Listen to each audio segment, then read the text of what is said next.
Comment vous expliquez, Jean-Marie Le Guen, que sur des élections locales, la gauche, le PS, fait toujours de bons scores, municipales, régionales, et aux élections nationales, vous êtes battus. Vous avez raison, c'est la question centrale aujourd'hui posée à la gauche et singulièrement au Parti socialiste. Et moi, je ne suis pas de ceux qui pensent qu'il faut se satisfaire de gagner les élections locales et d'oublier les élections nationales. Et j'ai peur d'ailleurs que de temps en temps nous tombions dans ce travers. Donc la question, c'est que souvent, au-delà de nous-mêmes, les électeurs finalement, par abstention ou par glissement autour de nos positions, apprécient notre bonne gestion et en fait sont contents quelque part, ont envie de sanctionner le pouvoir national en place. Mais le rôle d'une formation politique comme la nôtre, et si nous l'oublions, eh bien nous serons un jour ou l'autre marginalisés. Et on voit bien au moment des élections européennes comment les électeurs de gauche, ou plutôt de gauche, en tout cas qui veulent se démarquer de la majorité actuelle, ont la tentation de chercher une autre offre politique que celle du Parti socialiste. Les Verts, c'est le danger aujourd'hui pour le PS ? Non, c'est pas un danger, c'est un vrai challenge. Moi, je ne prends pas les choses évidemment comme étant une compétition sectaire entre deux formes d'organisation politique. Moi, je suis un député de gauche. Ce qui m'intéresse, c'est de faire gagner la gauche. Et la donne a un petit peu changé quand même. Bien sûr, la donne a changé, mais le Parti socialiste doit s'en prendre un petit peu à lui-même. Est-il capable véritablement d'évoluer, de faire des propositions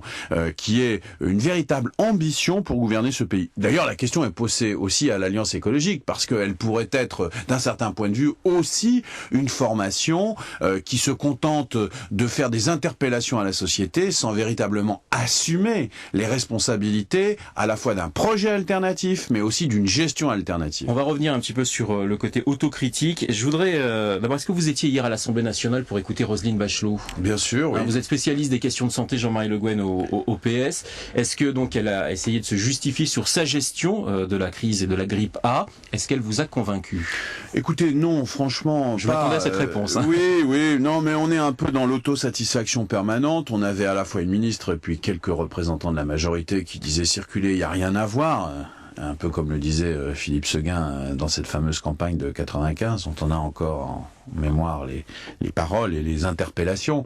Et là, c'est pareil, on refuse au Parlement le droit tout simplement d'avoir à connaître et de proposer à nos concitoyens une réflexion sur ces questions, et le gouvernement refuse de reconnaître la moindre erreur, alors que le chemin depuis le mois de juin jusqu'à aujourd'hui est parsemé quand même d'interpellations, et le résultat est quand même très problématique. 5 millions, c'est un échec en matière de vaccination. Jean-Marie Le Guen, vous êtes médecin.